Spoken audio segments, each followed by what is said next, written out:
Sweden में की गई इस्लाम की पवित्र किताब कुरान की बेअदबी के बाद दुनिया भर के मुस्लिम देशों में जबरदस्त विरोध प्रदर्शन हो रहा है।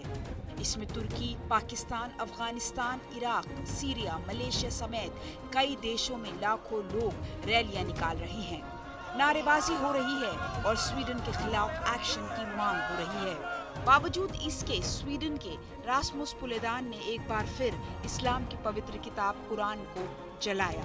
इस बार इस शख्स ने डेनमार्क की राजधानी कोपेनहेगन में मस्जिद के पास और तुर्की दूतावास के बाहर मुसलमानों की पवित्र किताब कुरान को आग लगा दी। इससे पहले भी रास्मुस पुलेदान ने 21 जनवरी को स्वीडन में पवित्र किताब को जलाया था।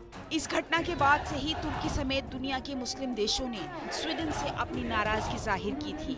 रास्मुस पुलेदान के पास स्वीडन और डेनमार्क दोनों की ही नागरिकता है। दोनों पड़ोसी देश हैं, इसीलिए वहां आना जाना आसान होता है। रास्मुस पुलेदान ने कहा कि जब तक स्वीडन को नाटो में एंट्री नहीं मिलती, वो हर शुक्रवार को यूं ही इस्लाम की पवित्र किताब कुरान को जलाता रहेगा। पूरी दुनिया में इस घटना को लेकर विरोध प्रदर्शन हो रहे हैं।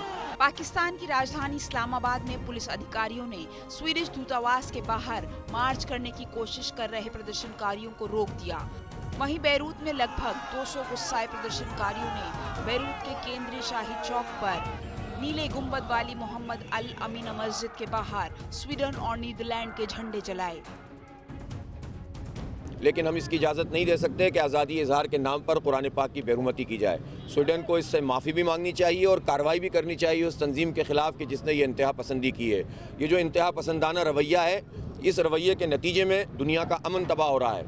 जो स्वीडन के गुस्ताख ने नाउज़ुबिल्लाह मिन ज़ालिक आसमानी किताब कुरान मजीद को जलाया है और हॉलैंड के अंदर एक गुस्ताख ने कुरान पाक के वर्कों को शहीद किया है और उस हुकूमत ने ये दहशत गर्दी की है। और हम यहाँ ये पैगाम लेकर आए हैं कि जो आलमी इदारों ने इस मामले की मजम्मत तो की है, लेकिन इसे दहशत गर्दी करार नहीं दिया है। हमारा मुतालबा है कि आलमी अदालतें इसे दहशत गर्दी भी करार दें। इराक के शक्तिशाली शिया धर्मगुरु मुक्तदा अल सदर ने पूछा कि क्या फ्रीडम ऑफ स्पीच का मतलब दूसरे लोगों की मान्यताओं को ठेस पहुंचाना है। मौलवी साहब ने कहा कि पवित्र कुरान को जलाने से ईश्वरीय क्रोध आएगा। उनके सैकड़ों समर्थक बगदाद में एक मस्जिद के बाहर पवित्र कुरान को लहराते हुए जमा हुए। बांग्लादेश, सीरिया, मलेशिया में भी लाखों लोगों ने नाराजगी जताई।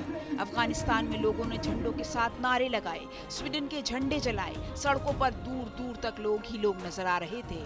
सीरिया में प्रदर्शनकारियों ने रास्मुस पुलेदान के पुतले को फांसी लगाई और जूते मारे। बांग्लादेश की सड़कों पर लाखों लोगों का हुजूम नजर आया। मस्जिदों के बाहर भारी पुलिस बल तैनात दिखाई दिया।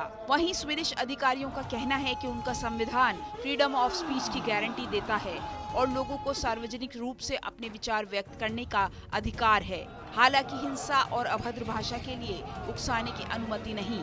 दरअसल स्वीडन अमेरिकी दबदबे वाले नाटो संगठन का सदस्य बनना चाहता है, लेकिन पहले से ही संगठन का सदस्य तुर्की इसकी खिलाफत कर रहा है।